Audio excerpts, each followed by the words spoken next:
Rajkot AIIMS માટે જમીન સંપાદનનું કામ પૂર્ણ થયા બાદ ટૂંક સમયમાં જ ખાતમુહૂર્ત થવાની શક્યતા છે। બીજી તરફ રાજકોટ એમ્સ માટે 50 વિદ્યાર્થીઓના એકેડેમિક સેશનનો પ્રારંભ થશે। 50 વિદ્યાર્થીઓના ક્લાસીસ માટે હાલ પીડીયુ કોલેજ સંકુલમાં વ્યવસ્થા કરવામાં આવી છે।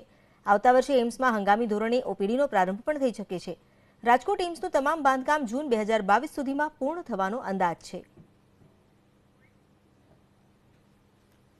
एम्स का कैंपस अपना बनेगा तो सारी व्यवस्था उसमें होगी, रहने की, क्लासेस की। इस साल 50 स्टूडेंट्स का है, अगले साल से स्टूडेंट्स का नंबर बढ़ेगा। जब भी जो भी नए एम्स गवर्नमेंट ने शुरू करें हमेशा 50 नए बच्चों के साथ शुरुआत की है। कब तक एम्स चालू हो जाएगी, कब तक बन जाएगी?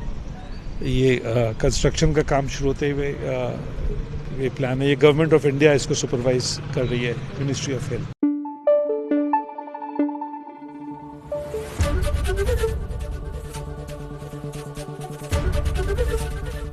एबीपी अस्मिता, गुजरातनी अस्मिता।